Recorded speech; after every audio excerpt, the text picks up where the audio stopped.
Regjistrimi i popullsisë dhe amëvisërive ka filluar në të gjithë territorin e Maqedonisë. Autoritetet dhe popullata shpresojnë që procesi të shkojë në rrugën e duhur pas ndërheqjes ose largimit nga Komisioni Shtetëror i Regjistrimit të drejtuesve të këtij organi vetëm brenda 48 orëve para fillimit të regjistrimit. Qeveria maqedonase ka ftuar vëzhguesit e Eurostatit, organ ky i Komisionit Evropian që merret me çështje statistikore, që ta ndjekin procesin.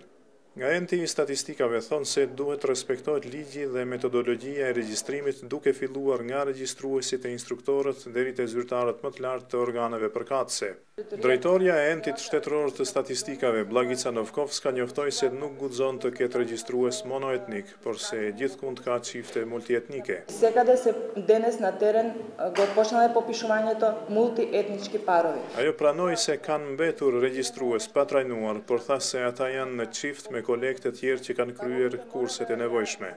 Peter Everajers, drejtori i Eurostatit, lat kuptoi se cilësia e statistikave do të zë vend në raportin e pritshëm të Komisionit Evropian për Maqedoninë. Ai e quajti procesin një detyrë të vështirë, komplekse dhe mjaft të shtrenjtë. So if you do something wrong, then it's a pity. You only have one choice. Dhe nëse bëni gabime, tha zoti Everajers, është mëkat, keni shans vetëm një herë brenda 10 vjetëve.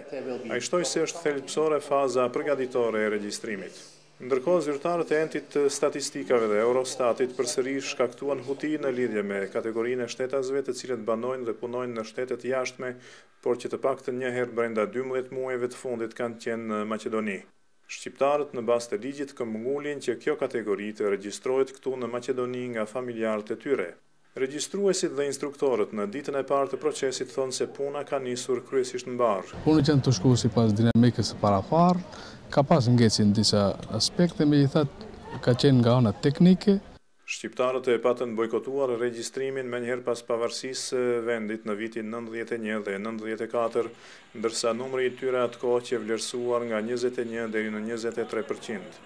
Në vitin 2002, kur shqiptarët morën pjesë në proces, numri i tyre doli 25.1%. Në të kaluarën, demograf Maqedonas, por dhe politikanë si ish presidenti Kiro Gligorov nuk e fshehnin shqetësimin nga rritja e numrit të shqiptarëve në Maqedoni dhe sipas vlerësimeve të tyre, qysh në vitet 90, shqiptarët pas 20 vjetësh mbasi do të mund të arrinin shifrën prej 40% dhe më tepër të popullsisë përgjithshme të këtij vendi. Për Zërin e Amerikës nga Shkupi, Isak Ramadani.